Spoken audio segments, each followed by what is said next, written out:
Bonjour à toutes et à tous, bienvenue à ce webinaire animé par CoreView et Med6. Comment devenir proactif sur la gestion de Microsoft 365. Et donc on va commencer par se présenter. Donc comme j'ai la main, je vais commencer. Donc Hervé Thibault, je suis à la direction technique de Med6 et je suis par ailleurs Microsoft Regional Director. Bonjour à tous, je suis Jérémy Marsalic, Solution Architect CoreView pour la région Europe et surtout sur la partie francophone.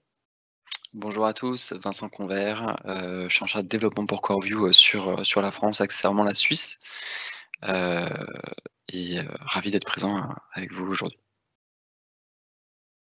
Alors, je vais commencer par présenter Med6 rapidement. Donc, Med6, ESN, on va fêter nos 10 ans cette année.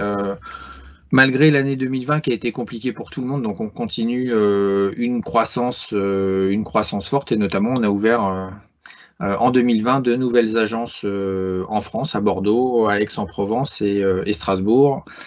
On a deux centres de services, donc un dédié au service manager au sens sup exploit admin, et puis un dédié à la sécurité, donc un SOC, Security Operations Center, qui est basé à Tours. Depuis le début et chaque année, c'est un partenariat qui se renforce. Donc, partenaire Microsoft, donc énormément de personnes certifiées, notamment sur les 17 niveaux de compétences Microsoft. On en a 16 sur 17, dont 14 Gold et 2 Silver. Certains ont aussi de spécialisation avancée, donc c'est une petite nouveauté, comme il y a beaucoup de partenaires Gold, pas autant que sur ce nombre-là, enfin en avoir 14, je pense qu'on n'est pas très nombreux, mais Microsoft a introduit un niveau de certification supplémentaire où il y a des audits, enfin des choses qui sont passées en revue. Donc on a 2 spécialisations avancées et même 3, parce que j'ai préparé les slides la semaine dernière, et on en a obtenu une troisième. Donc les 2 qu'on avait déjà, c'est autour d'Azure sur le move to cloud de workload type serveur ou Windows Server ou SQL Server, et la transformation d'applications au sens DevOps. Et donc, on a obtenu une spécialisation avancée sur l'adoption, donc principalement autour de Teams. Voilà. Et on est expert sur les 3 clouds Microsoft, avec en plus des certifications au sens Microsoft, effectivement 5 MVP sur Azure, sur Windows and Device et sur le Cloud Data Center Management, 2 Regional Directors, donc dont moi-même, un sur Azure et puis un sur plutôt typé IT Pro, et puis un certain nombre de Microsoft Trainers. Et là, c'est pareil, il y en a un qui nous a rejoint depuis la semaine dernière, donc on est à 5 désormais. Voilà, pour la présentation, Mathis. Alors pour la présentation de CoreView, très rapidement, donc CoreView est éditeur d'une solution SaaS. On se veut leader sur le métier du SaaS Management Platform, une catégorie qui a été créée par Gartner en 2018. Et je vous invite à aller sur notre site internet pour télécharger le dernier guide publié par Gartner pour avoir tous les tenants et aboutissants de cette catégorie dans laquelle CoreView tire son épingle du jeu. On gère aujourd'hui plus de 8 millions de boîtes aux lettres dans plus de 100 pays. À noter que la structure, elle a été créée en 2014 en Italie, à Milan précisément. Ce qui est extrêmement important de noter, c'est que c'est dans notre ADN que d'apporter des réponses techniques aux lacunes qui sont, on va dire, laissées ouvertes par Microsoft. Et à ce titre, on est notamment reconnu par Gartner, mais aussi partenaire Microsoft. Donc voilà, puisque Microsoft est notre premier partenaire dans le monde, pour vraiment apporter toute cette valeur à nos clients. Pour l'agenda justement qui nous concerne aujourd'hui, on va voir dans un premier temps une découverte des métadonnées d'usage, de sécurité, de configuration qui sont collectées, consolidées et analysées par CoreView.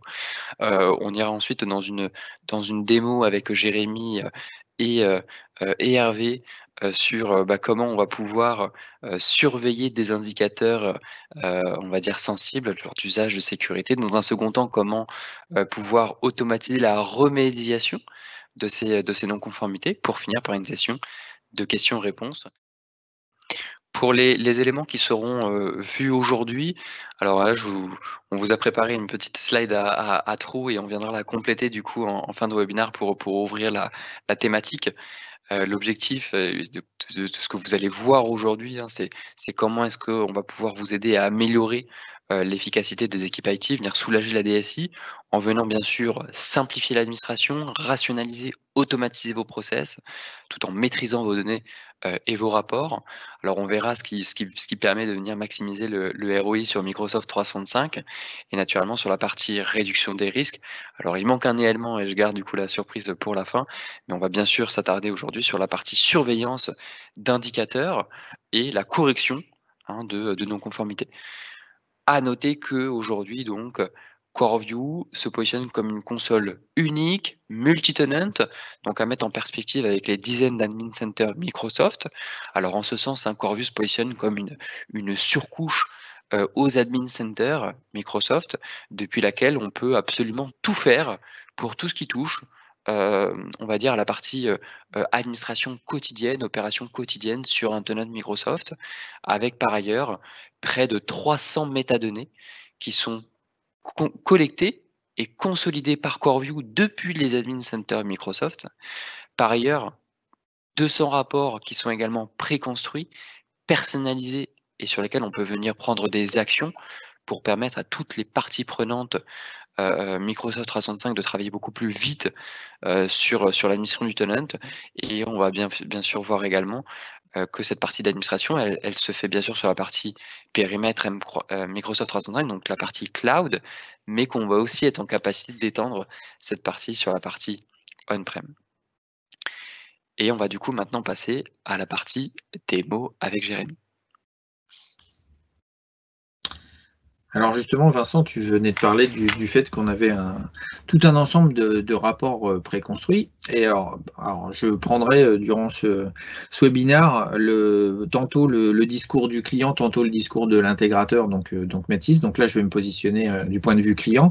Donc effectivement, il y a tout un tas de données dans les différents admin centers. Et moi, je souhaiterais j'en ai certains qui sont plus prioritaires que d'autres, que j'ai définis en tant que KPI, et je souhaiterais effectivement mettre en place un tableau de bord personnalisé pour les mettre en place.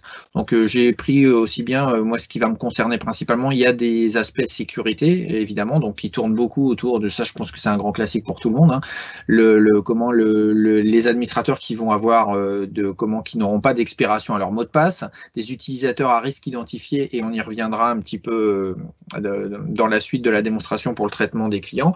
Là, moi, par exemple, un KPI que je souhaiterais mettre en avant, administrateurs sans MFA configurés, donc pour la partie sécurité, et pour la partie usage, pareil, il y a un certain nombre de choses, des sites SharePoint inactifs, je pense que c'est un grand classique, mais ce que je souhaiterais que CoreView puisse me mettre en avant, c'est les utilisateurs E3 qui sont inactifs depuis 90 jours, parce que je voudrais avoir une gestion un petit peu plus efficiente de mes licences. Donc Jérémy, est-ce que tu peux quelque chose pour moi? Absolument. Nous voici donc sur la plateforme CoreView, et comme indiqué précédemment, on a énormément de métadatas qui sont collectés, consolidés et présentés dans énormément de rapports. Par exemple, nous avons les dashboards Teams qui nous donnent les indicateurs qui sont actifs, inactifs, l'activité sur le temps, ainsi que les différents périphériques utilisés pour l'application, ou encore des premiers dashboards relatifs à la sécurité. Mais effectivement, certaines de ces informations, celles qui te sembleraient le plus intéressantes à analyser quotidiennement, par exemple, elles peuvent être réparties à différents endroits. Et donc, afin de surveiller effectivement ces indicateurs ou ces rapports qui semblent le plus pertinent, ou les plus importants, CoreView fournit des tableaux de bord personnalisés, ou ce qu'on appelle des custom dashboards. Pour ce faire, on va tout simplement en créer un, que l'on va appeler webinar dashboard. Allez. Je le crée et mon dashboard se retrouve dans ma liste directement présente dans notre menu de gauche. Mais bon, effectivement, à l'heure actuelle, il ne contient aucune métrique, ce qui n'est pas très utile et ce qui ne répond pas vraiment pour le moment à ton besoin. Donc, dans un premier temps, tu disais, Hervé, souhaiter créer un indicateur pour rechercher les utilisateurs qui étaient administrateurs, c'est bien ça, et qui n'avaient pas de MFA. Donc, dans la multitude de rapports que nous avons, il y a notamment le rapport utilisateur. Dans ces cas-là, je vais mettre en principe que place. ça arrive jamais, hein, que j'ai pas d'administrateur sans MFA, mais allez, soyons fous. Faisons Soyons un- fous. Voilà.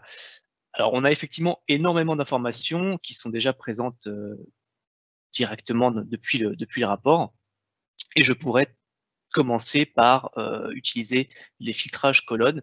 Mais pour ma part, je préfère personnaliser par des filtres. Et je vais donc rechercher via toutes les métadatas que nous collectons, avec également en plus la complétion de CoreView, les utilisateurs qui ont un rôle effectivement admin à true, et je vais également lui rajouter un second filtre donc pour la partie MFA. Bon, la multifactor authentication state, je sais que le statut il est à disable, mais je peux toujours m'en assurer avec encore une fois la complétion des données. Et en appliquant mes filtres, je me retrouve avec une liste réduite de 40 personnes. C'est très bien. J'ai donc appliqué les filtres qui répondent à mon besoin et je vais maintenant convertir cette liste en ce qu'on appelle une KPI ou un indicateur. Je vais sauvegarder ma KPI. Je vais lui donner en nom administrateur Office 365 sans MFA. Ça te permettra de le retrouver comme ça. Catégorie, on va dire que c'est propre à la sécurité. Voilà. Service, on va mettre Azure AD. Bon, quelle sévérité tu choisirais? Medium, high? Allez, on va partir sur du high quand même. Ouais, je pense que raisonnablement, on peut partir sur du high. Très bien, parfait. Et dans la liste des dashboards, je vais taper le nom de mon dashboard, c'est parfait, la complétion arrive. Donc je peux tout simplement choisir dans la liste mes différents dashboards si j'en ai plusieurs à ma disposition. Je vais également pouvoir indiquer un score pour mes différents KPI. On va dire que si je suis compliant, je vais attribuer allez, 50 points, 25 si je suis en warning, par contre 0 si je suis en alerte. À partir de combien de personnes tu jugerais être conforme, Hervé? 2, 3 personnes? Ouais. Très bien, allez, 2 personnes, on va dire. Après, Et effectivement, tout dépend du type d'environnement, de la taille de l'environnement et du nombre bien d'accord. d'administrateurs qu'on a, mais dans l'exemple qui nous concerne, on va dire que c'est bon. Très bien. Bon, on va dire qu'au-dessus de 10, par contre, on est en niveau d'alerte. Là-dessus, ça me paraît pas mal.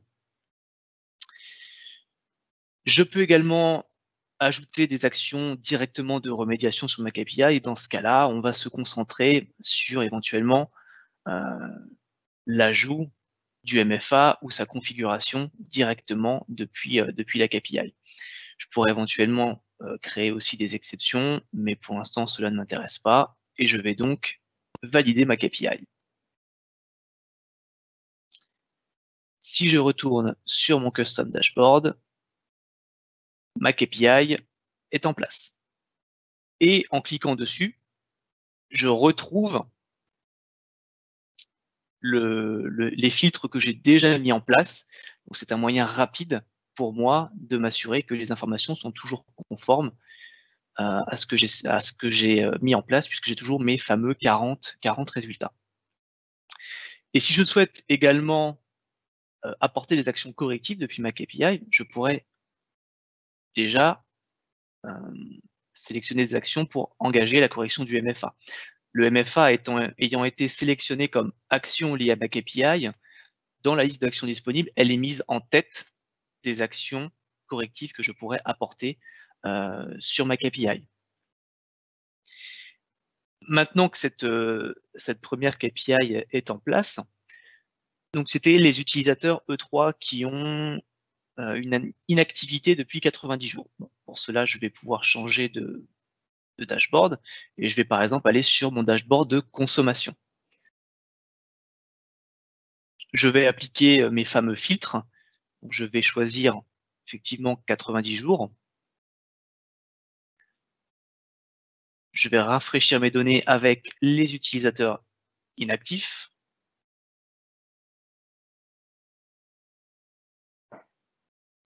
Et je vais enfin appliquer un filtre pour récupérer uniquement les licences E3.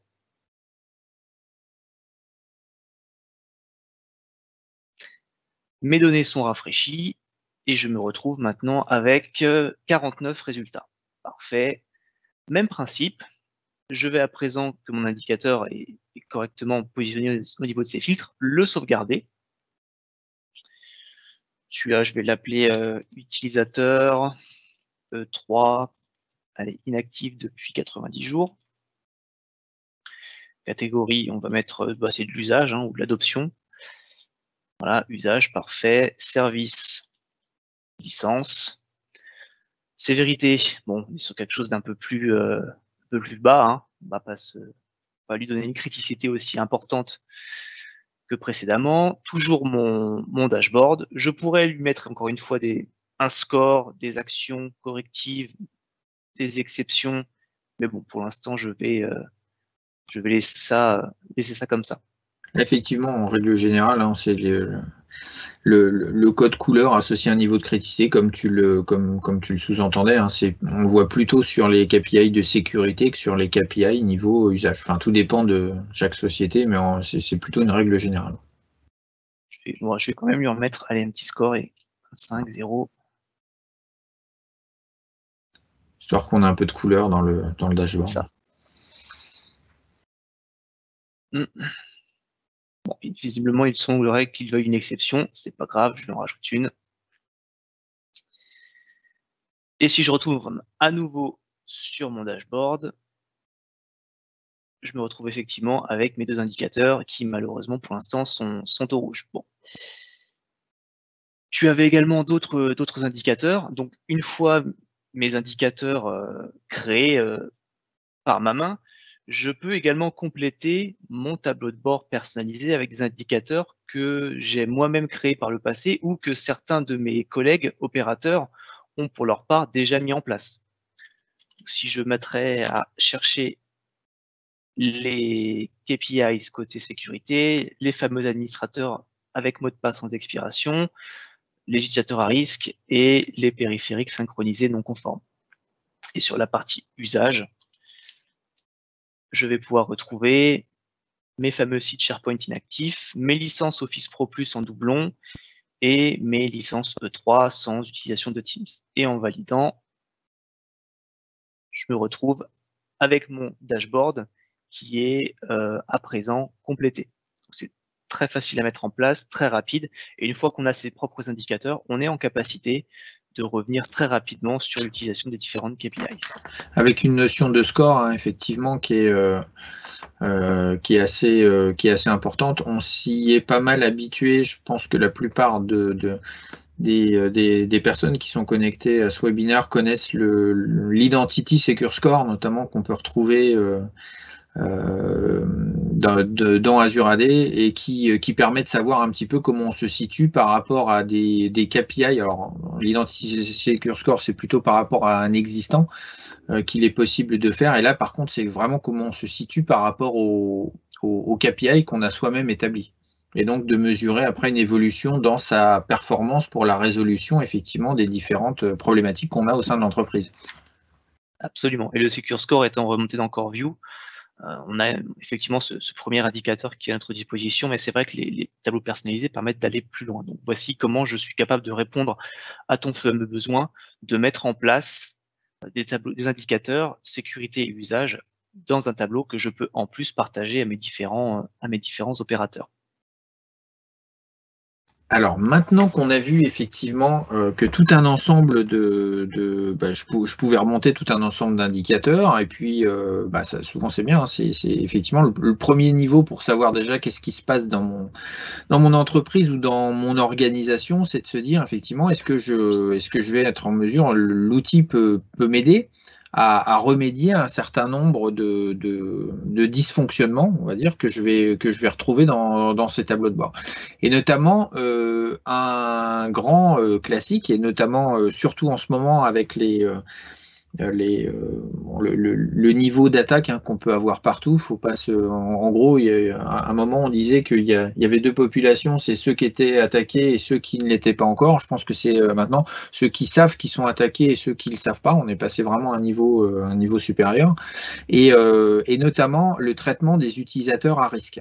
À ce sujet, donc Microsoft fournit beaucoup de choses, hein, et vous avez un lien. Alors le lien qui est indiqué sur le slide. Alors ce que je fais, oui, j'ai oublié aussi de vous le préciser, c'est qu'en fait dans la zone de dialogue, donc de questions-réponses, j'en profite pour vous remettre parce que effectivement vous pouvez pas cliquer sur le lien qui est affiché dans la vidéo. Donc je vous remets les liens dans la zone de dialogue. Comme ça, vous pouvez en bénéficier. Puis donc, si vous avez des questions, n'hésitez pas à les poser en direct. On n'est pas obligé d'attendre, hein, c'est la séance de questions-réponses. Voilà. Vous pouvez les poser en direct. Donc, il y a toute une suite d'actions qui vont permettre de traiter ces utilisateurs à risque. Alors, c'est quoi un utilisateur à risque? C'est effectivement un utilisateur qui potentiellement a été compromis. Donc, pour faire tout ça, il y a un certain nombre d'actions qui ont été définies. Donc, j'ai repris un extract par rapport à là. Je vous encourage vraiment à aller voir ces actions, et notamment, parmi les premières choses à faire, c'est configurer le MFA et ce qu'on appelle le SSPR, hein, la réinitialisation du mot de passe en libre service disponible sur Azure AD Premium notamment, d'activer l'authentification multifacteur. Alors ça c'est, voilà. Je pense que ça a été dit 1000 fois. On l'a vu avant pour les comptes administrateurs, mais l'idéal c'est quand même de l'activer pour tous les utilisateurs avec la conduite du changement qui va bien. Et puis après, ce qui va nous intéresser nous, dans la suite des événements, c'est que j'ai un certain nombre, ça se fait relativement bien avec l'accompagnement au changement dont j'ai parlé. Après, il y a tout un tas d'effectivement d'actions qui peuvent être, qui peuvent et même qui doivent être réalisées dans un ordre précis par rapport à ces comptes qui ont été identifiés comme présentant un risque. Donc, c'est réinitialiser le mot de passe, de terminer session active, c'est de supprimer les délégués aux boîtes aux lettres. Enfin, voilà, je vais pas toutes les repasser parce que ça n'aurait pas de sens, vous aurez le lien. Et ma question, mon sujet, Jérémy, c'est de dire effectivement, est-ce que CoreView peut m'aider à automatiser un peu tout ça de manière à avoir un processus qui évite l'erreur humaine. On sait que quand tout est processé de A à Z, ça évite l'erreur humaine, et puis ça permet aussi de gagner, parce que c'est reproductible, voilà, le procédé est reproductible, et ça me permet aussi de gagner énormément de temps. Donc que peux-tu faire pour moi là-dessus? Effectivement, c'est vrai que le sujet des actions correctives, et surtout sur la partie sécurité, c'est quelque chose de malheureusement assez récurrent. Je suis bien d'accord. Et donc à partir de mon fameux dashboard, et donc ici comme pour la plupart des rapports CoreView, nous sommes en capacité effectivement de dérouler des actions ou ce qu'on appelle des workflows pour corriger les informations, les utilisateurs, les situations qui ne sont pas conformes aux attentes ou à d'éventuelles alertes qu'on aurait levées. On va par exemple reprendre le cas de tes administrateurs Office 365 sans MFA, puisqu'on est quand même sur un niveau de sévérité qui est élevé. En cliquant sur cette icône-là, je me retrouve effectivement avec des informations complémentaires sur ma KPI et la possibilité de sélectionner directement l'action corrective que j'ai choisie. Je me retrouve sur l'interface de l'action qui va me permettre pour une personne, plusieurs ou la totalité d'appliquer l'action corrective qui, dans notre cas, va être l'application du MFA. Donc, en sélectionnant qu'effectivement, je veux pour toutes ces personnes-là qui ont été définies comme étant des administrateurs pour lesquels le MFA n'est pas activé, je vais être en capacité d'activer le MFA immédiatement pour toutes ces personnes et très facilement. Donc ça, c'est un premier point qui permet de corriger cette non-conformité qu'on peut juger comme effectivement étant assez inquiétante. Puisque je pense que c'est la base pour un administrateur d'avoir le MFA. De plus, c'est quand même beaucoup plus pratique et beaucoup plus rapide de le faire depuis un indicateur plutôt que d'aller ensuite dans Office 365, faire un extract pour récupérer effectivement ces différents administrateurs, entrecroiser les données et lancer l'activation du MFA directement depuis l'interface, puisque c'est quelque chose, en tout cas lorsque je le faisais, qui était effectivement assez pénible et assez long. On a besoin de réactivité face à ce genre de situation. En revanche, si j'ai un ensemble d'actions plus complexes à réaliser, comme le fameux scénario Microsoft que tu as exposé, je peux tout à fait passer par de l'automatisation. CoreView permet, via ce qu'on appelle des actions natives ou des actions personnalisées, Custom Actions, et du PowerShell, de réaliser ce qu'on appelle un ensemble d'actions séquencées. Pour ça, je vais effectivement te présenter notre workflow associé. J'ai donc créé en avance de phase un Risky Users Process. Ce process va prendre en entrée des utilisateurs et va réinitialiser leur mot de passe, révoquer leur session utilisateur pour leur couper l'accès. Ça, ce sont des actions qui sont natives à CoreView. Et j'ai également créé des actions personnalisées via du PowerShell qui vont me permettre de retirer tous les forwards sur une mailbox, retirer tous les délégués de la boîte aux lettres, tous les full access, sendas, etc. Activer l'audit sur la mailbox et enfin réinitialiser le MFA sur la boîte aux lettres de l'utilisateur. Je pourrais rajouter d'autres actions, notamment l'envoi d'un email à l'administrateur ou autre. Donc ce workflow peut être utilisé directement sur une KPI. Pour en revenir encore une fois à notre fameux dashboard et ce workflow donc, qui s'inspire des recommandations Microsoft, je vais vouloir appliquer ce workflow à mes utilisateurs à risque. En cliquant sur mon indicateur, je me retrouve avec cette fameuse liste d'utilisateurs que j'ai déjà filtrés. Et on voit que d'après les logs qui sont collectés depuis Azure AD, j'ai des personnes qui sont dans des situations très critiques et qu'on pourrait juger comme étant compromis. Donc ce que je vais faire pour cette situation particulière, c'est que je vais planifier l'utilisation de mon workflow en tant qu'action de remédiation. Je vais le planifier. Quelle récurrence je pourrais lui donner? Je pense que toutes les 5 heures, ça permettrait de le faire tourner 3 fois par jour. Un minimum, ce serait pas mal. Et en action, je vais aller choisir dans ma liste de workflow le workflow correspondant. Mon workflow nécessite en entrée un UPN. Je vais lui dire de récupérer automatiquement mon UPN et de le matcher pour ensuite pouvoir appliquer cette action de correction. Et à partir de là, en cliquant sur valider, mon workflow s'exécutera tous les jours, toutes les 5 heures, en appliquant cette action de remédiation pour effectivement limiter cet impact de sécurité qui est encore une fois assez important puisqu'on sait que la compromission, c'est quand même l'un des facteurs d'attaque les plus courants. Donc ça permet effectivement de répondre à des aspects sécurité. On a sur un aspect un peu moins grave, je dirais, et plus dans une optique d'optimisation des licences, la possibilité d'avoir des workflows également d'onboarding et d'offboarding. Si je prends par exemple mes utilisateurs E3 inactifs depuis 90 jours, je souhaiterais éventuellement ne pas avoir à demander à mes administrateurs de regarder de façon récurrente, de chercher de façon récurrente ces informations. Je peux très bien appliquer un workflow, encore une fois, de manière planifiée ou de manière manuelle. Un workflow qui va prendre toutes mes personnes et qui va, dans ce cas, aller gérer mon processus d'offboarding. Ce processus d'offboarding, dans notre cas, se déroule de la façon suivante.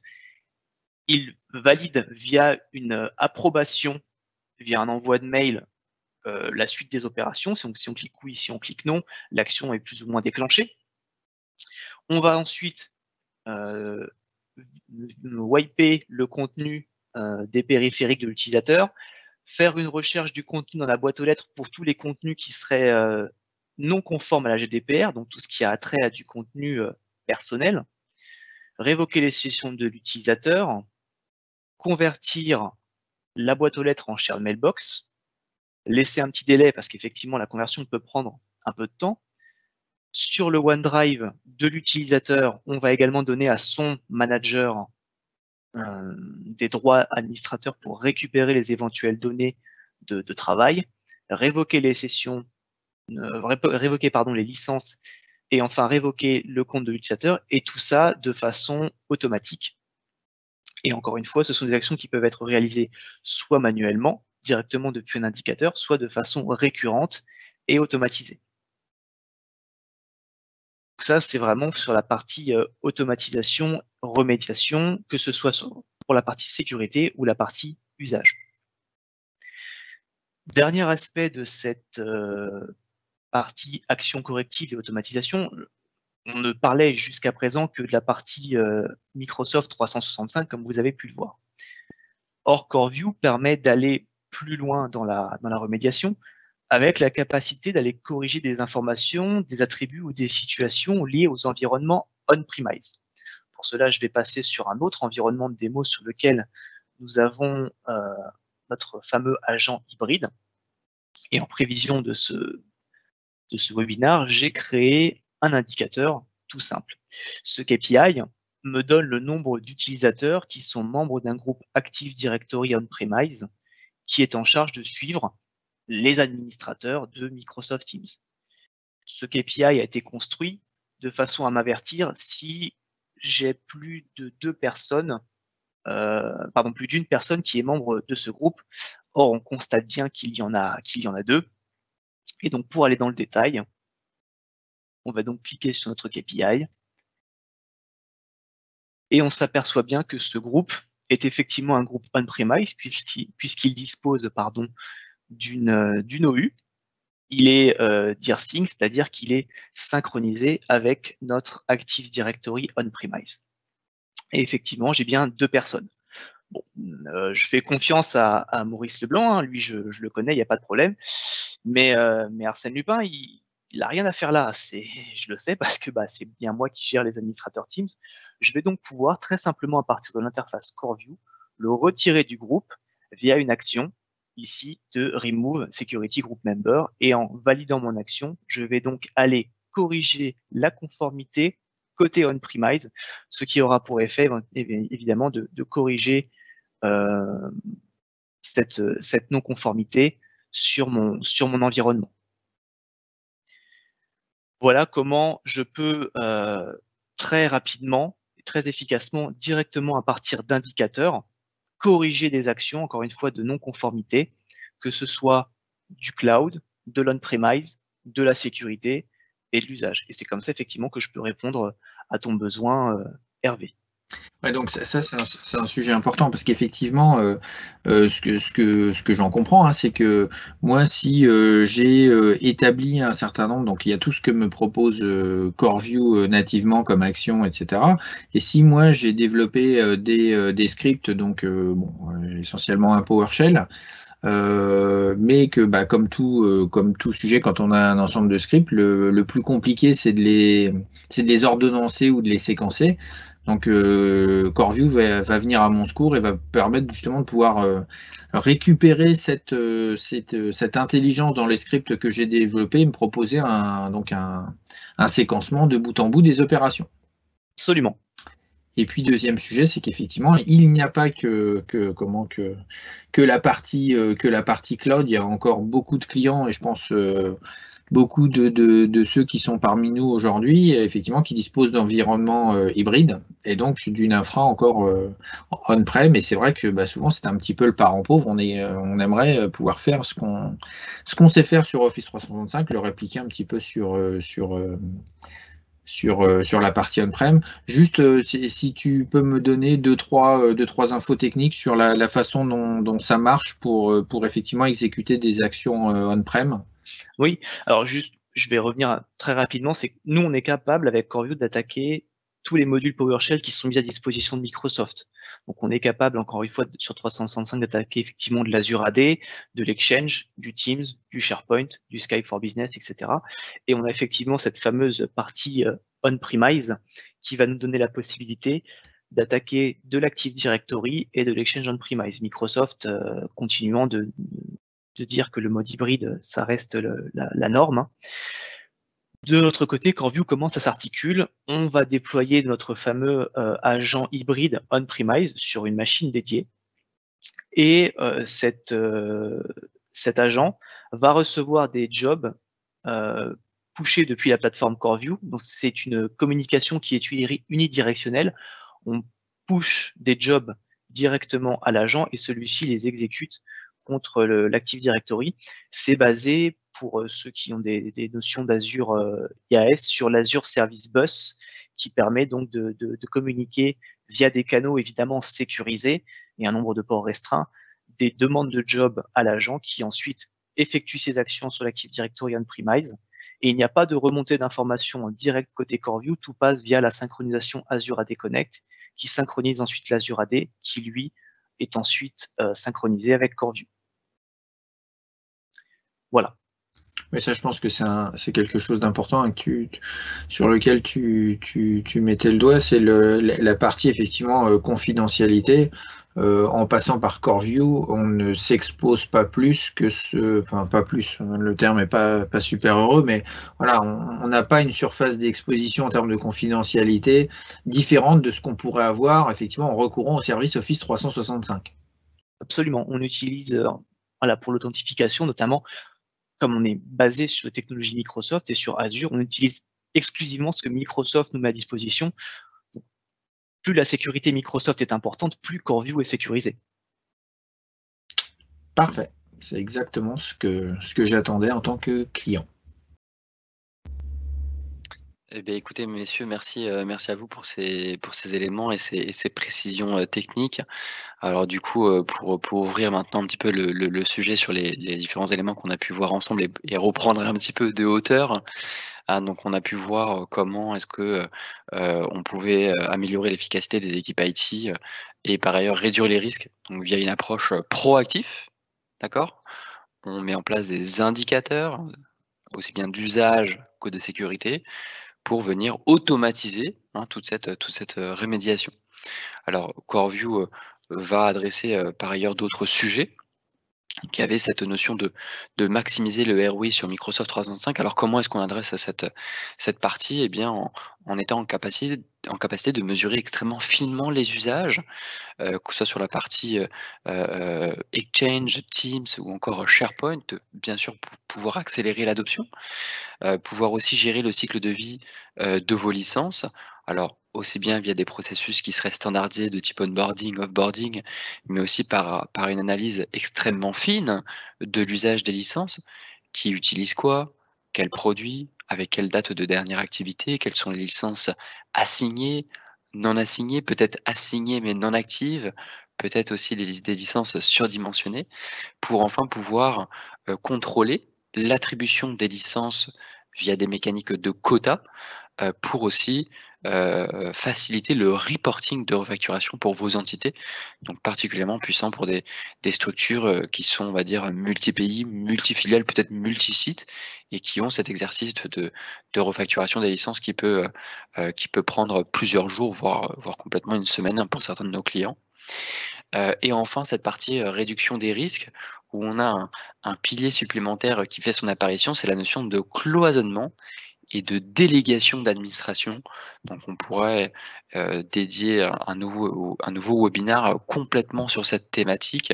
L'idée étant de pouvoir bien sûr déléguer beaucoup plus finement l'administration Microsoft 365 par rapport à ce que nous propose Microsoft nativement, puisque Microsoft nous propose des rôles qui ont naturellement le mérite d'exister, mais qui sont soit trop, on va dire, soit trop restreints, soit trop permissifs. Et là, CoreView apporte encore une réelle valeur ajoutée avec un modèle de délégation permission, par permission.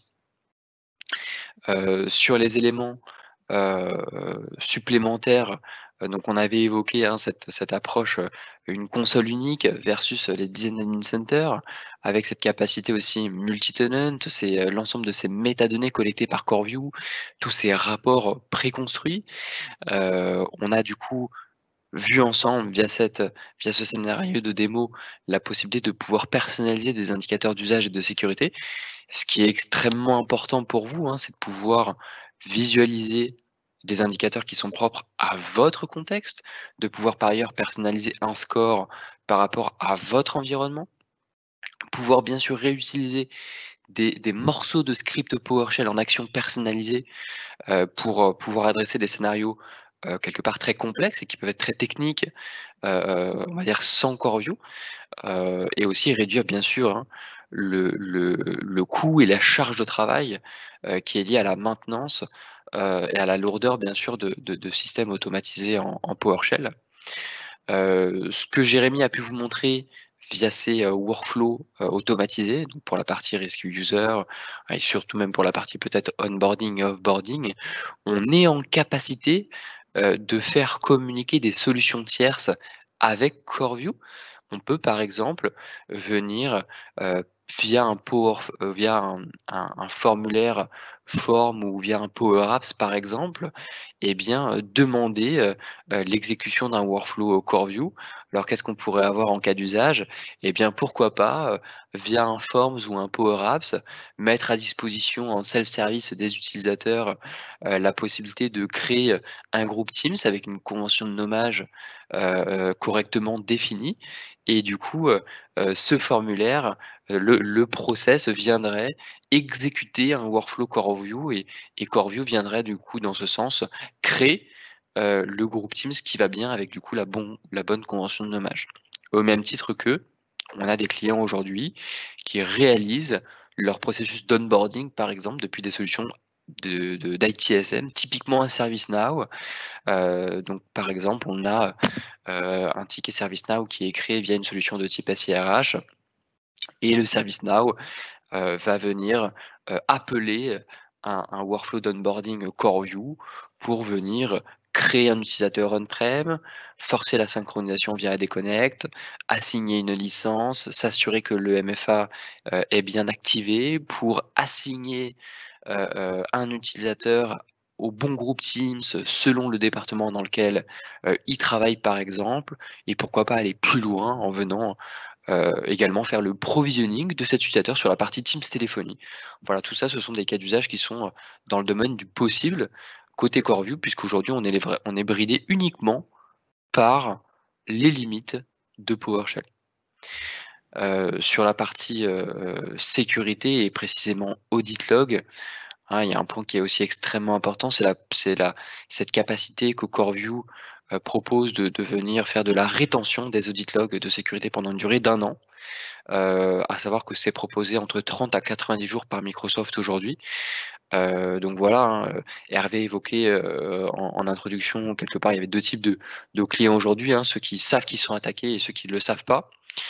Si vous n'avez pas d'audit log, si vous n'avez pas accès à des audit logs au-delà de 30 à 90 jours, et si vous ratez la détection d'un incident, vous ne serez pas en capacité de comprendre ce qui s'est passé, comment c'est arrivé, et du coup, vous assurer de devenir proactif, hein, sur un scénario de ce type, par exemple. Oui, parce que juste pour rebondir, effectivement, c'est le gros sujet qu'ont tous les clients face à ce type d'attaque, hein.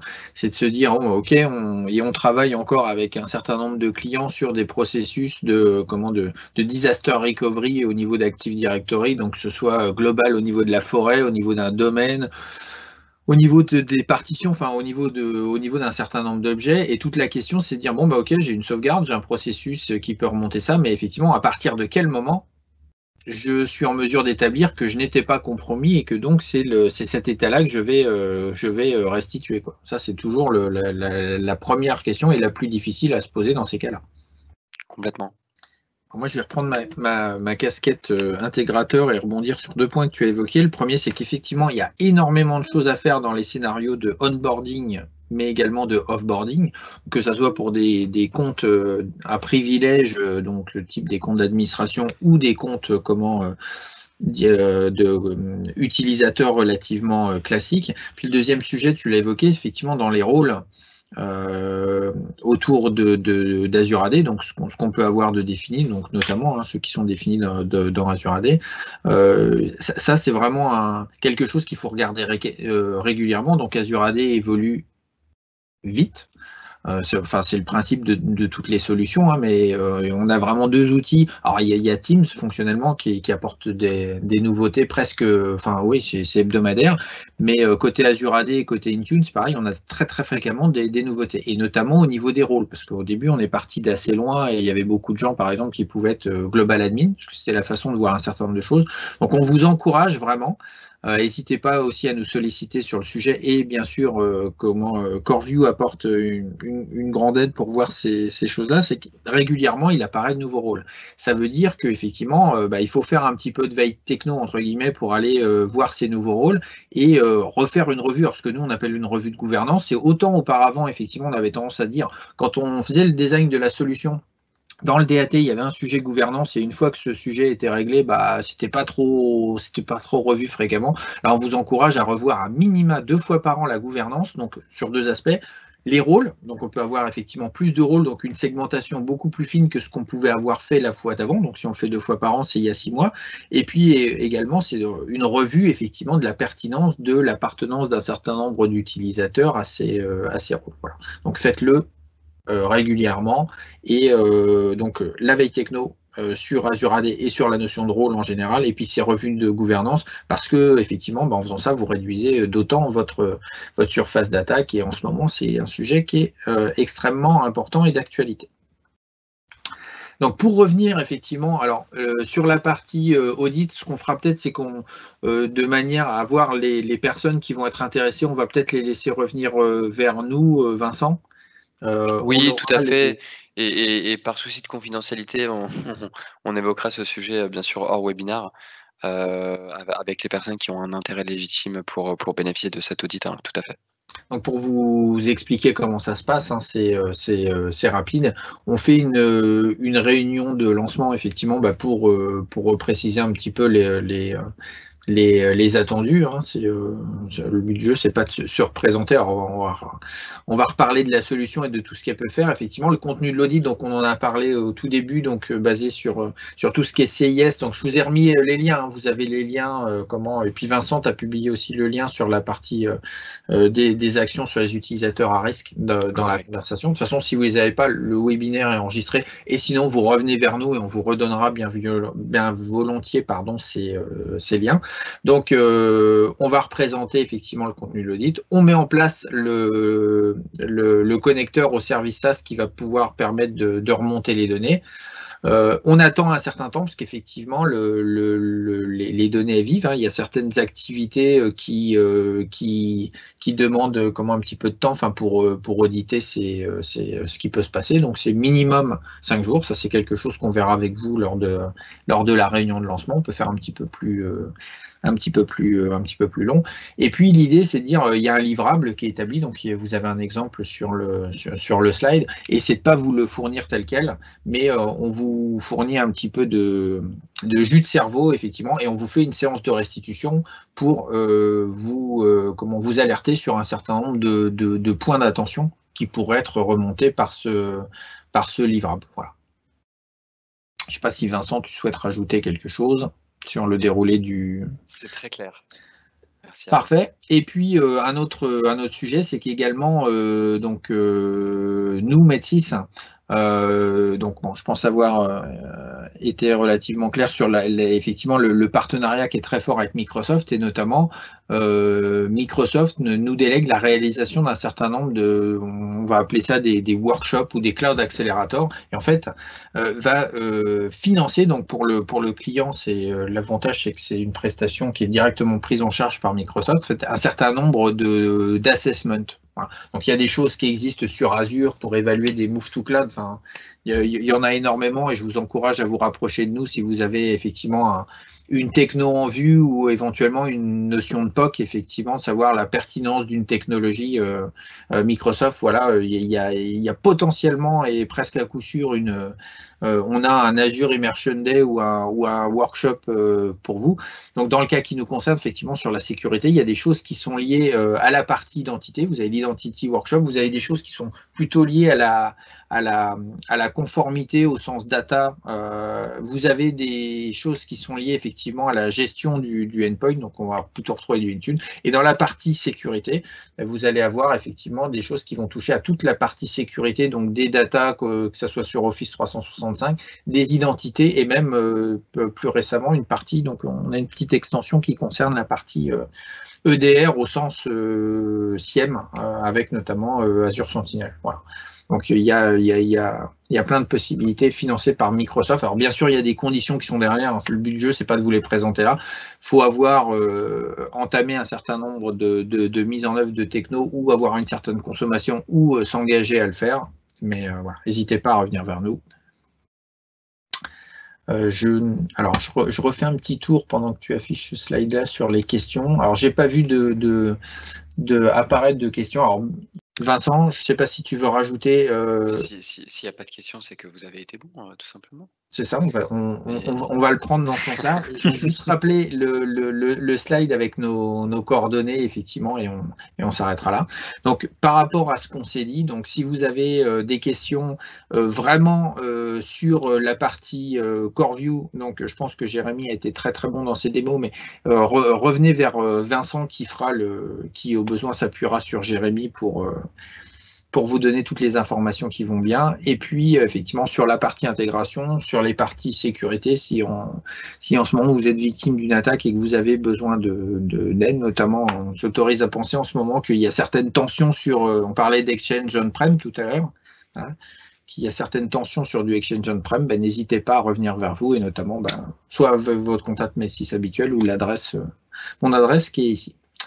Écoutez, merci à toutes et à tous, je revérifie une fois les questions, non, d'avoir assisté à ce webinaire. Contactez-nous pour la réalisation effectivement de l'assessment CoreView au besoin, et puis à bientôt pour un autre webinaire. Merci à tous. Merci.